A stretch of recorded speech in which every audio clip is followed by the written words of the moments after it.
Hari ini kita akan lihat dari kacamata firman Tuhan mengenai New Life ini bersama hamba Tuhan yang luar biasa, Pak Timotius Hermawan ya. Ya. Selamat malam Pak. Selamat malam Pak Gembala. Shalom Callers dimanapun Anda berada. Malam hari ini berjumpa kembali dengan saya. Kita akan membahas sesuatu yang cukup menarik malam hari ini. Saya ambil topik malam hari ini adalah New Life. New Life ya. New Life. Learning from Zacchaeus. Learning from Zacchaeus ya. From Zacchaeus. Ya, kalau saudara Callers melihat Pak Tius pakai face shield, ini bukan bando ya. Tapi ini face shield yang akan salah satu APD, alat perlindungan diri yang akan kita gunakan kalau nanti kita akan ada ibadah secara tatap muka. Karena di beberapa tempat Bandung dan Bekasi sudah diperbolehkan ibadah ya. Kita sedang nunggu edaran daripada Bupati Kerawang kita. Karena yang saya tahu Kerawang itu akan mengadakan PSBB diperpanjang sampai tanggal 12. Jadi kalau seadanya paling cepat mungkin tanggal 14 kita sudah mulai bisa ibadah secara tatap muka. Dan salah satu perlengkapan yang kita butuhkan dalam ibadah kita adalah face shield seperti ini. Karena kalau pakai masker nanti nyanyinya susah ya. Ibu-ibu mau dangdan, pakai makeup, pakai apa namanya yang bibir itu lipstick, nggak mungkin ditempel pakai masker ya. Makanya face shield menjadi salah satu alat.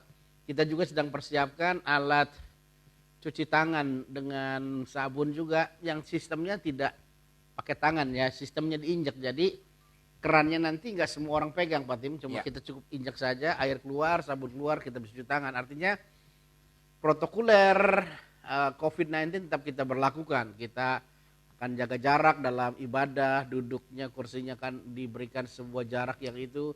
Jadi beberapa protokoler ini akan kita perhatikan berkenan dengan petunjuk pemerintah. Jadi gereja harus menjadi garda terdepan mengikuti instruksi pemerintah karena gereja pendidik bagi jemaatnya. Nah, malam hari ini kita akan bahas tentang New Life ini. Apa yang dimaksud dengan New Life ini, Fatius? Bisa dijelaskan kepada callers sehingga callers mengerti apa yang dimaui Tuhan dalam kehidupan kita. Ya, malam hari ini kita akan belajar dari seorang tokoh yang cukup terkenal di Alkitab yang bernama Zacchaeus. Saya akan memandu Bapak Ibu Saudara sekalian, kita akan baca di Lukas 19 ayat 1 sampai ke 10. Yesus masuk ke kota Yeriko dan berjalan terus melintasi kota itu. Di situ ada seorang yang bernama Zacchaeus, kepala pemungut cukai, dan ia seorang yang kaya. Ia berusaha untuk melihat orang apakah Yesus itu, tetapi ia tidak berhasil karena orang banyak sebab badannya pendek. Maka berlarilah ia mendahului orang banyak, lalu memanjat pohon ara untuk melihat Yesus yang akan lewat di situ. Ketika Yesus sampai ke tempat itu, ia melihat ke atas dan berkata, "Zacchaeus, segeralah turun, sebab hari ini aku harus menumpang di rumahmu." Lalu Zacchaeus segera turun dan menerima Yesus dengan sukacita. Tetapi semua orang yang melihat hal itu bersungut-sungut, katanya ia menumpang di rumah orang berdosa. Tetapi Zacchaeus berdiri dan berkata kepada Tuhan, "Tuhan, setengah dari milikku akan kuberikan kepada orang miskin. Dan sekiranya ada sesuatu yang kuperas dari seseorang, akan kukembalikan 4 kali lipat." Kata Yesus kepadanya, "Hari ini telah terjadi keselamatan kepada rumah ini, karena orang ini pun anak Abraham. Sebab anak manusia datang untuk mencari dan menyelamatkan yang hilang." Ya, dari kisah Zacchaeus ini saya ada 4 poin yang akan kita bahas malam hari ini Pak Gembala. Poin pertama adalah Zacchaeus adalah orang yang tidak melakukan penundaan. Dalam arti sesaat setelah Zacchaeus mendengar Yesus akan melewati kotanya, melewati kota Yeriko, Zacchaeus berusaha untuk melihat bagaimana sosok atau rupa Yesus itu sebenarnya. Karena selama ini Zacchaeus hanya mendengar seorang tokoh yang bernama Yesus yang melakukan berbagai-bagai mujizat, yang melakukan berbagai-bagai hal yang supranatural. saat Sakyus saat Tuhan Yesus lewat kota Yeriko, Sakyus tidak mau melewatkan momen yang begitu saja. Jadi Sakyus benar-benar orang yang tidak melakukan penundaan saat itu. Karena saat Sakyus melewatkan hal ini, Sakyus mungkin akan terlewat seumur hidupnya. Karena setelah itu Tuhan Yesus akan disalibkan ya. Nah, seperti itu. Jadi untuk kita menghadapi new life saat ini, kita itu harus take action. Gak boleh cuma nunggu ya Pak ya? Ya. Apa yang kesempatan yang ada kadang peribahasa mengatakan kesempatan itu tidak datang kedua kali. Biasanya seperti itu. Nah, jadi malam hari ini kita semua dihadapkan dalam situasi yang new life. Baik di dalam kehidupan kita, di dalam kehidupan kita bergereja, dalam kehidupan kita bermasyarakat, dalam kehidupan kita di sosial, di kantor, segala macam. Kita memasuki sebuah tatanan yang baru, di mana mengharuskan kita untuk beradaptasi. Beradaptasi, sepat ya. Nah, seperti itu. Malam hari ini saya pun juga take action ini, karena ada face shield. Nah, saya mencoba nih. Ya memang kalau dibilang nggak nyaman ya nggak nyaman, tapi inilah yang harus kita lakukan. Seperti tadi Pak Gembala sampaikan, kita harus siap dengan perubahan ya. Kita harus siap dengan perubahan. Nah, jangan sampai seperti apa ya, kita jangan malas lah, maksudnya dalam arti kalau mau dapat sesuatu kita harus take action. Iya. Nah, jangan seperti yang lagu yang sempat viral mungkin tahun 2000-an ya. Bangun tidur, tidur lagi. Nah, bangun tidur, siapa itu? Tidur lagi, bangun, tidur lagi. Hahaha. Nah, Anda pasti tahu lagu itu. Ya. Surip ya. Nah. Mungkin perubahan-perubahan yang terjadi seperti hari ini, apakah seperti dulu ya di perusahaan handphone ada yang namanya BlackBerry ya Pak ya? Ya. Itu sangat viral dan itu menjadi sebuah konsumsi hampir seluruh dunia. Tapi tiba-tiba sekarang BlackBerry nggak ada jejaknya ya. Apa kira-kira termasuk juga dia tidak mengadakan perubahan itu bagaimana tuh Pak? Ya, kalau kita tidak siap dengan perubahan, kita akan tergilas dengan zaman. Tergilas ya. Makanya gereja pun juga, meskipun dalam tanda kutip saya katakan mungkin banyak gereja yang sedikit terlambat untuk mengadaptasi dengan perubahan seperti ini, tapi percayalah tidak ada kata terlambat kalau kita mau mengerjakan sesuatu. Sekalipun jadi lebih berat ya, ya kalau kita agak lambat ya. Betul. Nah, ini yang poin pertama yang kita belajar daripada Sakyus. Sakyus itu tidak melakukan penundaan dalam kehidupannya. Dan yang poin kedua saya mau sampaikan kepada Bapak Ibu sekalian, bahwa Sakyus itu tidak menyerah dengan keadaan, dalam arti Sakyus itu orang yang kreatif. Saat dia mendengar Yesus melewati kotanya Yeriko, dia berusaha mendahului orang lain untuk mengetahui bagaimana rupa bentuknya Yesus seperti apa. Karena badannya yang pendek, dia nggak bisa. Karena orang-orang berkerumun, orang yang banyak. Tapi dia kreatif, dia panjat pohon.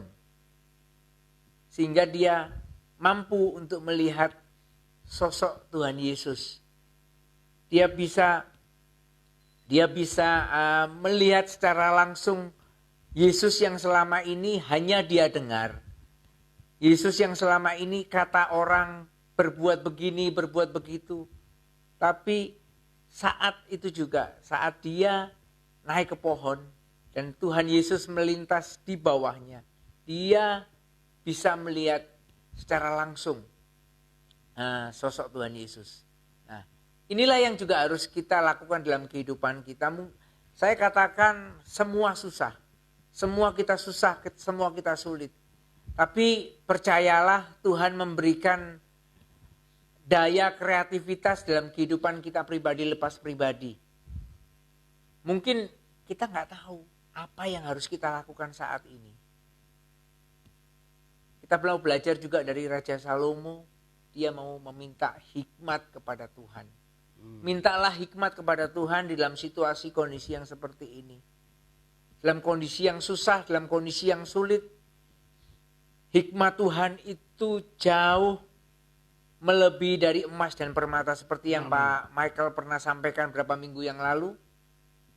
Wah, hikmat Tuhanlah yang membuat Pak Michael bisa di saat orang susah berbisnis, Pak Michael bisa mengambil memiliki bisnis yang baru. Itu yang poin yang kedua yang mau saya sampaikan malam hari ini. Kita belajar dari Zakius. Kreatif ya Pak ya. Dia mempunyai kreativitas yang tinggi. Jadi kesulitan sebagai orang yang pendek tubuhnya bisa terkalahkan oleh kreativitas ya. Betul. Sehingga naik Betul. ya. Jangan minder, istilahnya kita punya gap. Kita semua manusia tidak sempurna. Kita punya kelemahan masing-masing. Akan tetapi janganlah kelemahan itu dijadikan sebagai sebuah halangan buat kita. Kita bisa manfaatkan kelemahan kita untuk sesuatu yang Kreatif, lebih ya. Ya, dengan kreativitas seperti itu. Iya. Seperti kita hari ini saya rasa ketika kita tanggal 22-29 Maret ada edaran pemerintah bahwa kita nggak boleh ada ibadah dengan jumlah yang besar karena takut menjadi klaster COVID-19. Tiba-tiba gereja buat yang namanya streaming. Dan padahal waktu itu kita gereja-gereja agak sedikit mentabukan karena ada kekhawatiran gereja online ini akan menggusur gereja-gereja yang tatap muka, Pak Tius. Tetapi apa yang terjadi tanggal 29 Maret waktu kita live streaming di hari Minggu itu, kita dapat sebuah fakta menarik yang nonton live streaming kita di Sydney, Pak.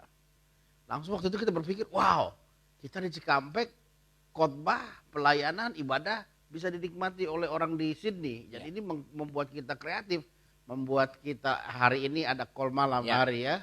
Nah mungkin selain daripada kreativitas, selain daripada instant obedient ya, nggak menunggu, artinya dengan segera, apalagi kira-kira membuat kita bisa hidup di dalam gaya hidup yang baru nih Pak. Ya, poin yang ketiga yang kita bisa belajar dari sosok yang bernama Zakius, bahwa Zakius itu memiliki keinginan yang baik, Pak Gembala. Keinginan yang baik. Keinginan yang baik.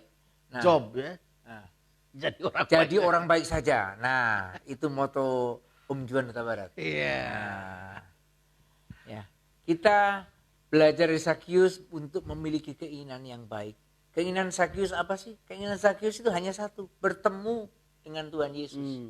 Nah, seringkali kita sebagai manusia, keinginan kita itu keinginan yang duniawi ya. Seperti yang ada di Kolose 3:5-6 ya, saya bacakan. Karena itu matikanlah di dalam dirimu segala sesuatu yang duniawi, yaitu percabulan, kenajisan, hawa nafsu, nafsu jahat dan juga keserakahan yang sama dengan penyembahan berhala. Semuanya itu mendatangkan murka Allah. Jadi kita harus memiliki keinginan yang baik. Dalam situasi kondisi yang sulit seperti apapun, kita harus memiliki keinginan yang baik.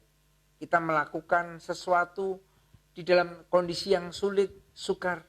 Jangan pernah kita memikirkan, oh lebih baik kita lakukan bypass. Maaf kata kita, dalam susah, ada kesempatan nyolong, kita nyolong. Jangan. Ada kesempatan kita berbuat jahat, kita berbuat jangan. Nah, kita tetap harus memiliki keinginan yang baik dalam kehidupan ini. Ya. Nah. Jadi callers, saudara bisa perhatikan ya, Patus menekankan hari ini situasi sulit kita tidak boleh mematikan dan menghentikan keinginan kita berbuat baik. Sebab keinginan kita berbuat baik itu akan berbuah ketika justru saat situasi yang sukar dan sulit ya Pak Tius ya. Betul. Ya, mungkin bisa dijelaskan lebih detail mungkin Pak Tius poin-poin selanjutnya? Ya, poin yang keempat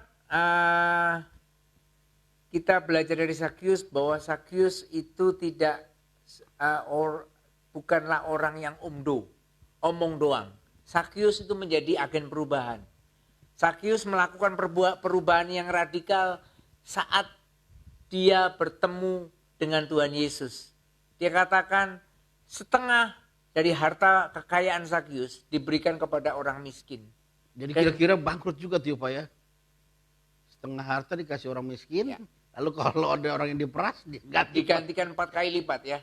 Nah, begitu perubahan yang luar biasa dari Sakyus. Sakyus merasa berjumpa dengan Yesus, berjumpa dengan Tuhan adalah sesuatu yang luar biasa. Dia tidak sayang dengan hartanya. Oh. Nah, Hmm. itu sesuatu yang luar biasa yang kita boleh belajar daripada Sakyus, bahwa Sakyus bukanlah orang yang omdo. Seringkali kan kita omdo. Saya mungkin sebagai seorang suami pengen berubah, tapi ada syaratnya. Istri saya harus berubah dulu. Nah, kita seringkali menuntut orang lain berubah terlebih dahulu dan baru kita. Nah, ini kita belajar di Sakyus. Kita benar-benar menjadi agen-agen perubahan ya. Kita lakukan dulu, nah baru kita bisa menuntut orang lain. Jangan harap orang lain berlaku seperti apa yang kita mau. Kita harus melakukan terlebih dahulu. Begitu Pak Gembala. Ya. Kalau benar-benar hari ini sebuah hal yang menarik ya. Kalau saya boleh simpulkan dari pembicaraan Pak Tius hari ini, ternyata orang yang berubah dalam kehidupan yang selaras dengan kehendak Tuhan adalah salah satunya berubah mindset mengenai harta kekayaan. Ya. Tadinya dia peras orang lain untuk kepentingan dirinya sendiri, dia ambil keuntungan untuk kepentingan diri sendiri. Sekarang dia siap rela ya, menghabiskan semua hartanya. Sebab Alkitab catat setengah harta miliknya diberikan kepada orang miskin. Dan kalau yang dia peras dia ganti 4 kali lipat. Ternyata hari ini kita sadari perubahan hidup kita, new life dengan Tuhan hari ini bukan hanya sekedar kita berbuat baik, tetapi kita juga radikal di dalam hal kita menomorsatukan Tuhan dibanding apapun, termasuk harta dan kekayaan kita. Ya, kalau dimanapun berada hari ini 4 perkara yang disimpulkan oleh Pak Tius. Bahwa yang pertama bahwa Sakyus mau menikmati hidup yang baru bersama dengan Tuhan. Dia adalah orang yang punya instant obedience, ketaatan yang segera. Ketika dia dengar firman Tuhan, ketika dia dengar mau lewati daerahnya, dia langsung mencari kesempatan untuk berjumpa dengan Dia. Yang kedua, dia menjadi orang yang kreatif. Nah, ini yang seringkali kita gagal sebagai orang percaya menyikapi perubahan. Kita hanya bisa meratapi kegelapan tanpa berani untuk menyalakan lilin yang akan menggelapkan kegelapan. Kita hanya meratapi keadaan yang sulit. Padahal Tuhan berikan kita roh kreativitas untuk mampu bertahan dalam masa kesulitan. Yang ketiga, bahwa Sakyus adalah orang yang memiliki keinginan untuk berbuat baik ya. Kalau istilah jargonnya Pak Pendeta Juan, jobs. Jadi orang baik saja. Jadi artinya di tengah tekanan seperti apapun juga, jangan pernah kita merendahkan diri kita dengan berbuat hal-hal yang tidak berkenan kepada Allah. Justru pada saat-saat situasi sukar, kita harus melakukan kehendak Allah yang sempurna dalam kehidupan kita. Dan yang keempat, Alkitab berikan catatan bahwa Sakyus bukan hanya orang yang omdo atau neto, no action talk only. Tetapi dia adalah tipe orang yang melakukan sesuatu baru dia ngomong. Ya, hari ini kita percaya seperti Sakyus. Tuhan bilang hari ini keselamatan telah datang dalam keluarga ini karena Sakyus juga adalah keturunan Abraham. Jadi kita percaya hari ini dengan dalam Tuhan selalu ada new life, ada selalu kehidupan yang baru ya. Sehingga kita akan berjalan bersama dengan Tuhan. Ya, mungkin ada closing statement dari Pak Tius mengenai tema kita malam hari ini. Ya, dalam situasi sulit apapun, sesulit apapun, percayalah Tuhan ada beserta kita. Dalam situasi sulit apapun, mintalah hikmat kepada Tuhan. Tuhan, apa yang harus kita bisa lakukan? Apa yang di situasi yang seperti ini, apa yang harus dilakukan? Pasti Tuhan akan kasih jalan keluar. Sebab Tuhan tidak pernah membiarkan kita sendiri. Amin. Allah kita, Allah yang kreatif. Nah, itu yang harus kita catat dalam kehidupan ini. Amin, amin, amin. Kita berjuang bersama dengan Tuhan, kita pasti menang ya. Amin. Mari kita berdoa. Panduan firman Tuhan memandu kami malam hari ini untuk siap menikmati hidup yang baru bersama dengan Tuhan. Dan kehidupan yang baru akan dimulai ketika kami adalah orang yang memiliki ketaatan dengan segera. Kami tidak menunda waktu kami segera melakukan apa yang Tuhan kehendaki. Hari ini dalam proses perubahan kehidupan umat manusia di seluruh dunia ini, kami harus membiasakan diri untuk selalu mencuci tangan kami, menggunakan masker ketika kami keluar rumah adalah sesuatu hal yang tidak nyaman pada awalnya. Tetapi kami tahu kami perlu beradaptasi dengan segera. Orang yang mampu beradaptasi dengan segera mampu juga akan melewati masa yang sukar ini. Dan kami percaya lewat pengalaman Zakius malam hari ini yang dipaparkan oleh hamba-Mu akan menjadi rema yang menghidupkan kehidupan kami semua. Terima kasih Bapak, terima kasih. Dan biarlah firman Tuhan menerpa hidup kami dan membuat kami hidup dalam setiap janji kebenaran firman-Mu. Dalam Kristus Yesus kami bersyukur berdoa. Haleluya.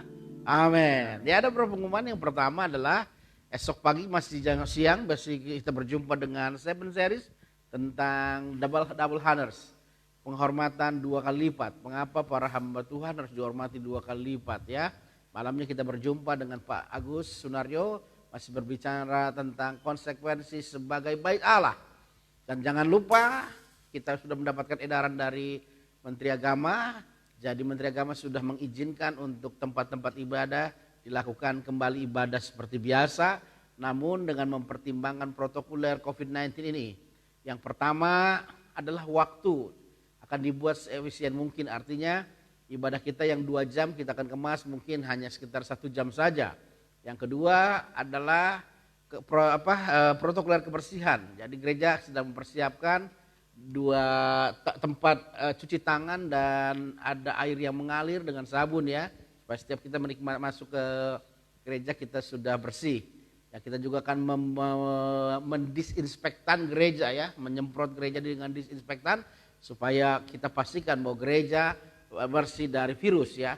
Yang ketiga, kita akan menggunakan masker ya. Jadi salah satunya adalah kita akan menggunakan face shield ini ya.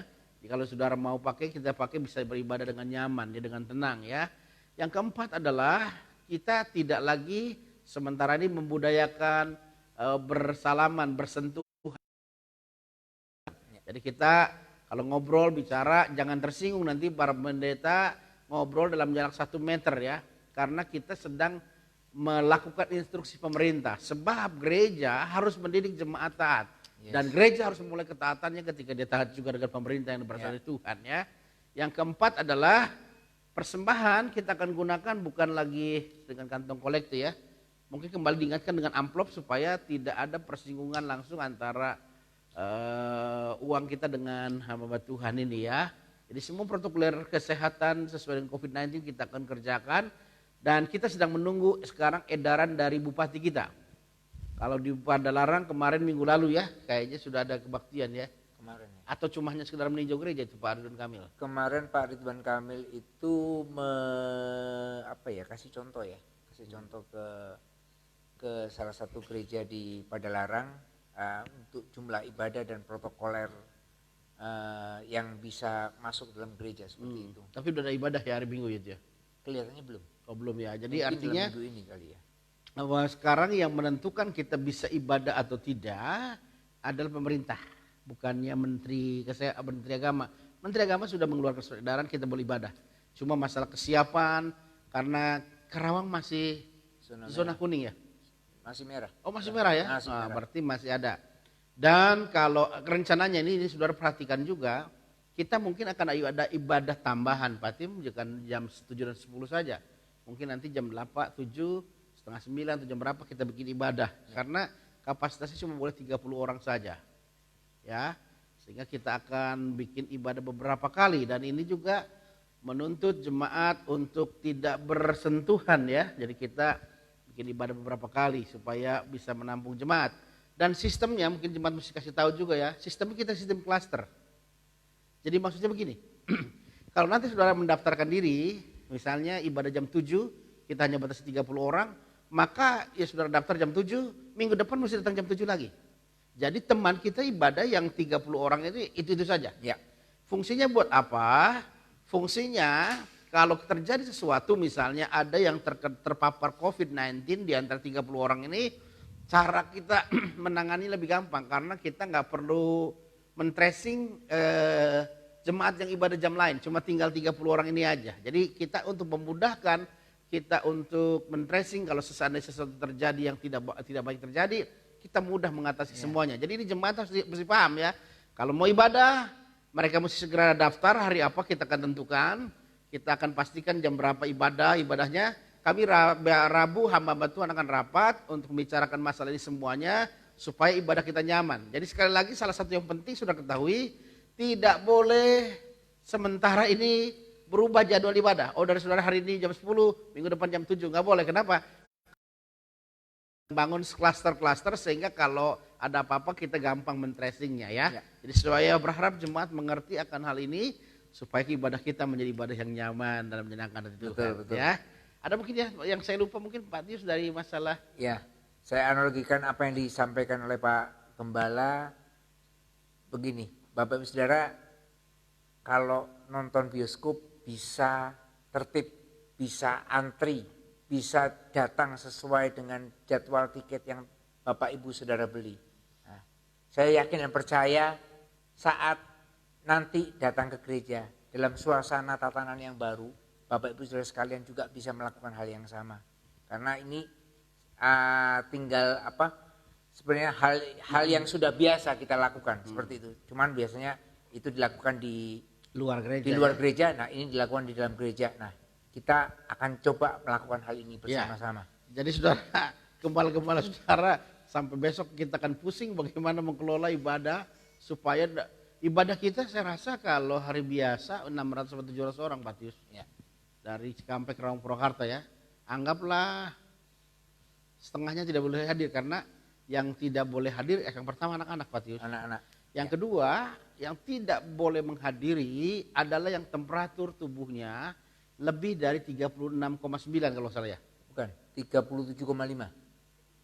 37,5. Ya. Jadi kita sudah hubungi Koakyang juga yang punya termoscan ya. Kita juga ada di sekolah jadi termoscan. Jadi kita akan betul-betul terapkan COVID-19 prosedural COVID-19 ini dengan ketat ya. Yang ketiga, cuma belum jelas batasan usianya Pak Tius. Ya. Yang tidak boleh hadir adalah yang pertama anak-anak. Saya nggak tahu batasan anak umur berapa, apakah masuk sampai 12 tahun atau 13 tahun. Ya. Yang keempat yang tidak boleh hadir adalah para lanjut usia. Lansia. Tetapi ada catatan juga sih, katanya yang sudah ada penyakitnya Pak Tim, yang punya penyakit carrier disease, penyakit bawaan, misalnya dia diabetes. Makanya kita akan terus tunggu edaran Bupati, instruksinya seperti apa, nanti pasti disampaikan. Dan kita tetap ibadah dengan sebuah kenikmatan karena sudah lama kita gak ibadah bersama ya. Tuhan memberkati kita semua.